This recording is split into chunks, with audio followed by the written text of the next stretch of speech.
ఆంధ్రప్రదేశ్లో కొత్త జిల్లాల ఏర్పాటుకు కసరత్తు దాదాపు పూర్తయింది. సోమవారం జరిగే కేబినెట్ సమావేశంలో కొత్త జిల్లాలు, రెవెన్యూ డివిజన్లపై చర్చ జరగనుంది. కేబినెట్ ఆమోదం తర్వాత ప్రభుత్వం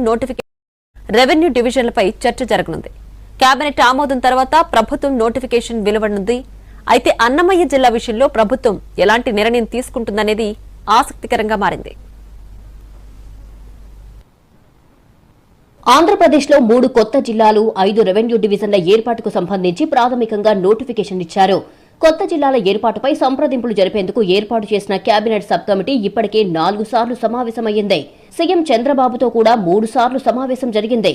కేబినెట్ సబ్ కమిటీకి 927 అభ్యంతరాలు అందాయి. ప్రజాభిప్రాయాన్ని దృష్టిలో పెట్టుకుని నిర్ణయం తీసుకోవాలన్నారు సీఎం చంద్రబాబు. మార్కాపురం, మదనపల్లి, రంపచోడవరం కేంద్రంగా పోలవరం కొత్త జిల్లాల ఏర్పాటుకు కేబినెట్ సబ్ కమిటీ ప్రతిపాదనలు చేసింది. తర్వాత ప్రాథమికంగా నోటిఫికేషన్ ఇచ్చారు. ఈ నెల 31 లోపు తుది నోటిఫికేషన్ ఇవ్వనున్నారు.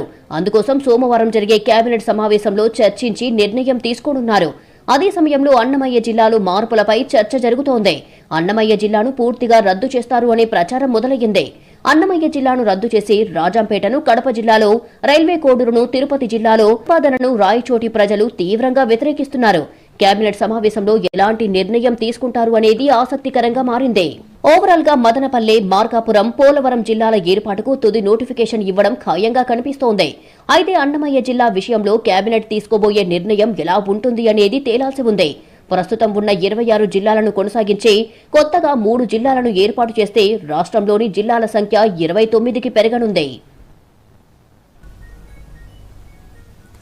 ఆంధ్రప్రదేశ్లో 3 కొత్త జిల్లాల ఏర్పాటుకు రంగం సిద్దమైంది.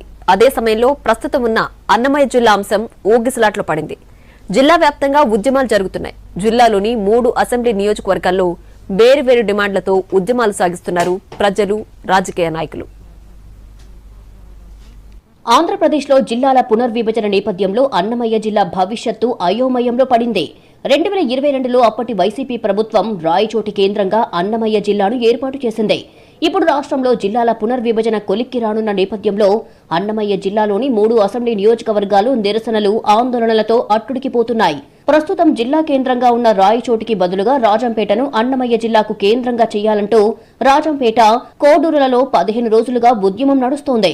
తాజాగా కొత్తగా ఏర్పడబోయే మదనపల్లి జిల్లాలో కలుపుతారు అన్న అంశం ఇప్పుడు రాయచోటిని కుదిపేస్తోంది.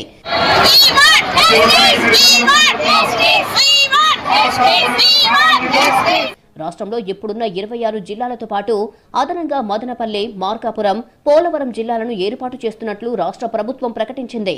ప్రస్తుతం అన్నమయ్య జిల్లాలో ఉన్న మదనపల్లె, పీలేరు, తంబళ్లపల్లి నియోజకవర్గాలను కలిపి మదనపల్లె జిల్లాగా ప్రకటించింది ప్రభుత్వం.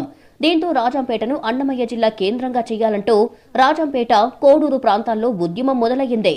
అదే సమయంలో రాజంపేట నియోజకవర్గంలోని ఒంటిమిట్ట, సిద్ధవటం మండలాలను గతంలో ఉన్న కడపలో కాకుండా అన్నమయ్య జిల్లాలో కలుపుతూ నోటిఫికేషన్ జారీ చేసింది.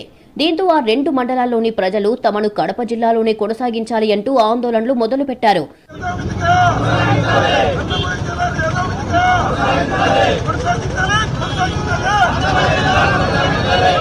ఇప్పుడేమో రాయచోటిని కూడా మదనపల్లె జిల్లాలో కలుపుతారు అన్న ప్రచారం మొదలు కావడంతో అక్కడి ప్రజలు షాక్ అయ్యారు.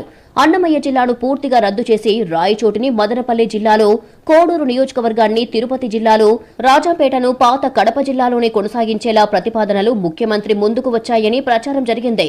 దీంతో రాయచోటి నియోజకవర్గ వాసులు ఆందోళనకు దిగారు. టీడీపీ నేతలతో పాటు స్థానికులు కూడా రోడ్లపైకి వచ్చి మదనపల్లె వద్దు, రాయచోటి ముద్దు అంటూ నినాదాలు చేశారు. 3 ఏళ్ల కిందట ఏర్పడిన అన్నమయ్య జిల్లా కేంద్రంగా రాయచోటిని కొనసాగిస్తూనే అన్నమయ్య జిల్లాను యథావిధిగా కొనసాగించాలి అంటూ డిమాండ్ చేస్తున్నారు. రాయచోటిని జిల్లా కేంద్రంగా కొనసాగించేలా శాయశక్తులా కృషి చేస్తానంటూ స్థానిక ఎమ్మెల్యే, జిల్లా మంత్రి మండిపల్లి రాంప్రసాద్ రెడ్డి ప్రకటించారు. నువ్వు చేసిన జిల్లాను నిలబెట్టకపోతే నా మీసం తీసుకుంటాను. మీరు చెప్తున్నారు కదా జిల్లా పోతుంది రాయచోటి వెళ్ళిపోతుంది అన్నారు కదా. మీరు ఎక్కడైతే సోషల్ మీడియాలో జిల్లా పోతుంది అంటారు కదా, నేను తొడగొట్టి చెప్తున్నా జిల్లా రాయచోటే ఉంటుంది. రాయచోటిని అన్ని విధాల అభివృద్ధి చేస్తామని నేను కూడా చెప్తున్నా. మంత్రి ప్రకటనతో శాంతించని రాయచోటి జిల్లా సాధన జేఏసీ నాయకులు రాయచోటి బంద్కు పిలుపునిచ్చారు. ప్రజలు స్వచ్ఛందంగా బంద్లో పాల్గొన్నారు. ఎవరికి వారు దుకాణాలు మూసివేశారు. మంత్రి మండిపల్లి రాంప్రసాద్ రెడ్డి వర్యులతో పాటు ఇతర నాయకులు రాయచోటి పట్టణంలో భారీ నిరసన ర్యాలీ చేపట్టారు. రాయచోటిని మదనపల్లెలో కలిపే అంశంపై మంత్రివర్గ ఉపసంఘంతోనూ టీడీపీ అధిష్టానంతోనూ మంత్రి మండిపల్లి రాంప్రసాద్ రెడ్డి చర్చలు జరుపుతున్నారని, సానుకూల సంకేతాలు అందుతున్నాయి అంటూ రాంప్రసాద్ రెడ్డి సోదరుడు లక్ష్మీప్రసాద్ రెడ్డి ర్యాలీలో ప్రకటించారు. ఈ నెల 31న కొత్త జిల్లాల ఏర్పాటుపై గెజెట్ నోటిఫికేషన్ రానున్న నేపథ్యంలో రాయచోటి భవితవ్యం గందరగోళంగా తయారయ్యింది. రాష్ట్ర మంత్రి అందున స్థానిక ఎమ్మెల్యే అయిన మండిపల్లి రాంప్రసాద్ రెడ్డి రాయచోటికి అనుకూలంగా ప్రభుత్వం ఉందని చెబుతున్నా ప్రజల్లో అనుమానాలు తీరడం లేదు. రానున్న 3-4 రోజుల్లో అన్నమయ్య జిల్లా భవితవ్యం, జిల్లా కేంద్రం రాయచోటి భవిష్యత్తుపై క్లారిటీ రానుంది.